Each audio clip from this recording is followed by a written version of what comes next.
요즘에 높은 물가 때문에 월급만으로는 부족하다고 느끼는 분들이 참 많아요. 이럴 땐 해결 방법이 두 가지 있는데요. 생활비를 아끼거나 수입을 더 늘리는 거겠죠. 하지만 생활비를 아끼는 건 쉽지 않잖아요. 차라리 월급에 추가 수익을 만드는 걸 찾아보는 게 좋을 수 있어요. 오늘은 누구나 쉽게 리셀로 추가 수입을 만들 수 있는 세 가지 아이템을 말씀드릴게요. 영상 끝까지 보시고 돈 버는 방법을 추가해 보세요.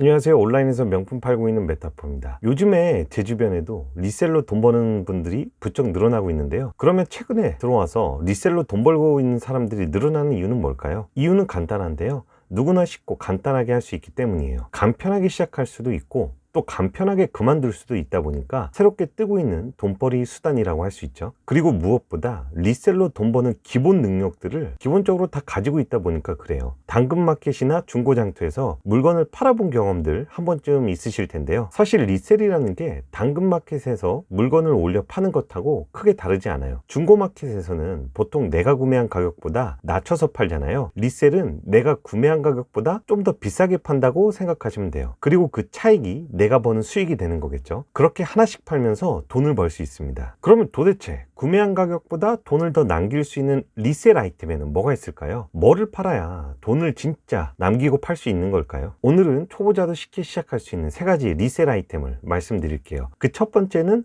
레고 제품입니다. 어렸을 때 한 번쯤은 가지고 놀아왔던 경험들 아마 가지고 있을 텐데요. 어릴 적에는 애기들이 가지고 놀던 장난감에 불과했지만 지금은 리셀 아이템이 되었습니다. 사실 요즘에 어린 친구들은 모바일이나 온라인 게임에 익숙해져 있는데요. 제가 어릴 때만 해도 유일한 장난감이 레고 블록이었어요. 보통 30, 40대 분들은 공감하실 텐데요. 예전에 가지고 놀던 레고에 대한 향수를 조금씩은 다 가지고 있을 거예요. 어릴 때는 구매할 능력이 없다 보니까 쉽게 살 수 없었던 그런 레고 제품들을 성인이 돼서는 쉽게 구매할 수 있다는 거죠. 근데 여기서 문제가 하나 발생합니다. 아쉽게도 20년이 지난 레고 제품들은 이제는 생산이 잘 안 된다는 거예요. 단종된 제품도 워낙 많다 보니까 결국 리셀을 해야만 구매할 수 있습니다. 그래서 20년 전에 몇만 원씩 하던 제품들이 시간이 지나면서 지금은 100만 원이 넘는 제품들도 생겨난다는 거죠. 그만큼 구하기 어려운데 가지고 싶어 하는 사람들은 많아지니까 자연스럽게 리셀 가격도 높아지게 됩니다. 레고 제품들을 보면 제품마다 고유의 제품 넘버가 붙어 있잖아요. 이 숫자를 확인하게 되면 현재 해당 제품의 시세를 또 확인할 수 있어요. 브릭 이코노미라는 사이트에 들어가면 현재 얼마에 팔리고 있는지를 쉽게 확인할 수 있습니다. 만약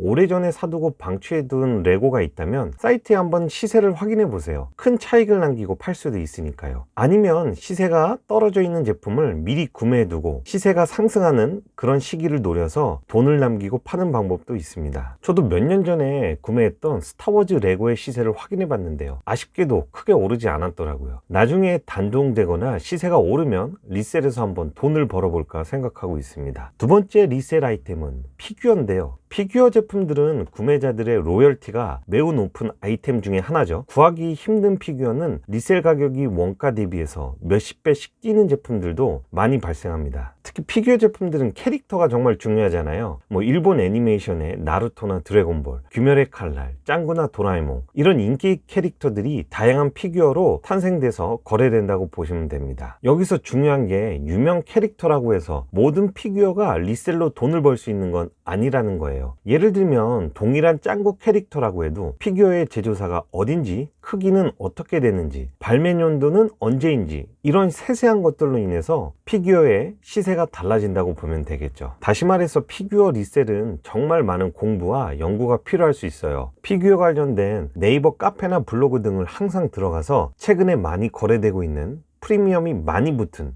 그런 인기 캐릭터의 피규어 모델들을 항상 확인해서 아이템을 선정해야 됩니다. 부지런히 손품을 팔아야지만 피규어 리셀로 돈을 벌 수 있어요. 그리고 피규어 제품들은 보통 일본에 가서 많이들 구매해 오더라고요. 아무래도 일본 애니메이션의 캐릭터들이 피규어로 많이 판매되기 때문에 현지에는 더 다양한 제품들을 만나볼 수 있습니다. 도쿄의 아키하바라, 오사카의 덴덴타운에 가시면 다양한 인기 피규어를 만나볼 수 있겠죠. 그리고 또 여기서 중요한 게 국내에서 어떤 피규어를 살지 명확하게 정해지지 않은 상태로 일본에 가면 절대 안 된다는 거예요. 나도 인기 피규어로 돈 좀 벌어볼까 라는 단순한 생각을 가지고 일본에 가게 되면 현장에서 아무것도 구매하지 못할 수도 있어요. 뭐가 돈이 되는 피규어인지 알 수가 없으니까요. 그냥 내 눈에 이뻐 보이니까, 유명하니까 리셀에서 한번 팔아볼까 하면은 원가보다 더 저렴하게 팔아야 되는 경우가 발생할 수 있습니다. 꼭 공부하시고 도전해 보시길 바랄게요. 리셀로 돈을 벌 수 있는 마지막 아이템은 바로 빈티지 명품이에요.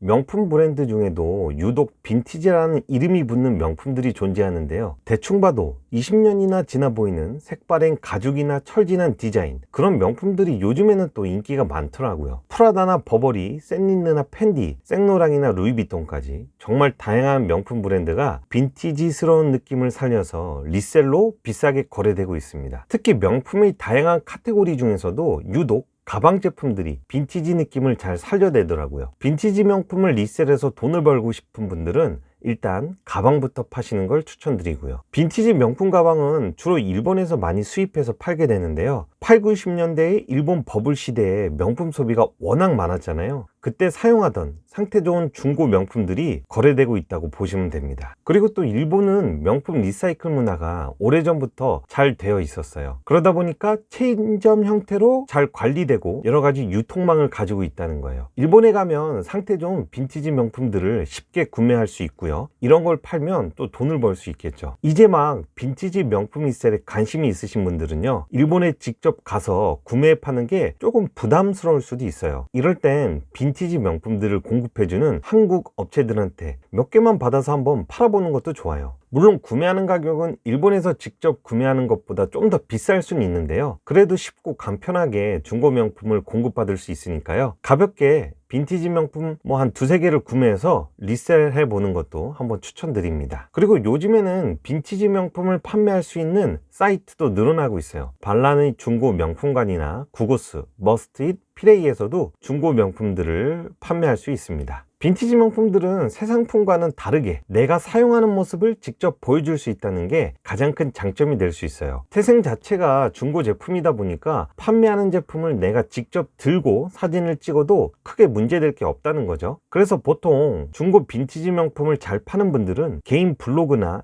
인스타그램을 통해서 본인이 직접 착용하고 찍은 사진들을 올려서 파는 분들이 참 많습니다. 만약 본인이 사진 찍는 걸 좋아하거나 예쁜 장소에 자주 가신다면 빈티지 명품을 꼭 하나씩 들고 가서 사진 찍어서 팔아보세요. 또 하나의 짭짤한 수입 시스템으로 활용할 수 있으니까요. 물론 이때도 가장 중요한 게 하나 있어요. 빈티지 제품이라고 해서 정품임을 완벽하게 입증할 수 없으면 안 되겠죠. 그래서 정품을 확인해주는 자료가 필요할 수 있고요. 제품 상태를 보증할 수 있는 믿을만한 업체한테 공급받는 것도 중요합니다. 정품 인증과 상태 보장은 늘 챙겨야 된다는 점 꼭 명심하셨으면 좋겠어요. 그리고 빈티지 명품들은 구매자들의 충성도가 아주 높은 편이에요. 그래서 단골 고객을 만들기도 쉽고요. 구매자들과 잘 소통하면서 추가로 원하는 빈티지 제품들을 구해다 줘서 팔 수도 있습니다. 그러다 보면 또 금방 리셀 사업을 키워나갈 수도 있으니까요. 한번 잘 확인해 보시길 바랍니다. 지금까지 월급으로 만족하기 어려운 분들을 위해서 누구나 쉽게 시작할 수 있는 리셀 사업 아이템 3가지를 말씀드렸어요. 이 중에서 어떤 아이템을 한번 팔아보고 싶으신가요? 아이템 선정보다 사실 더 중요한 게 하나 더 있어요. 바로 돈 되는 리셀 아이템을 어딘가에서 가져와서 팔아야 되는 거잖아요. 뭘 가져올 수 있어야 팔 수 있으니까요. 그래서 추천드리는 건 가까운 일본에서 리셀 아이템을 가져와 파는 건데요. 아무래도 한국보다 인구도 많고 아이템의 종류도 많다 보니까요. 한국에서 인기 많은 리셀 아이템을 일본에서 가져와 팔면 돈을 벌기가 좀 쉬울 수 있어요. 레고나 피규어, 빈티지 명품들을 일본에서는 좀 더 쉽게 구할 수 있고요. 한국과 일본이 비슷해 보여도 취향이 조금씩 다르기 때문에 국내에서는 인기가 많은데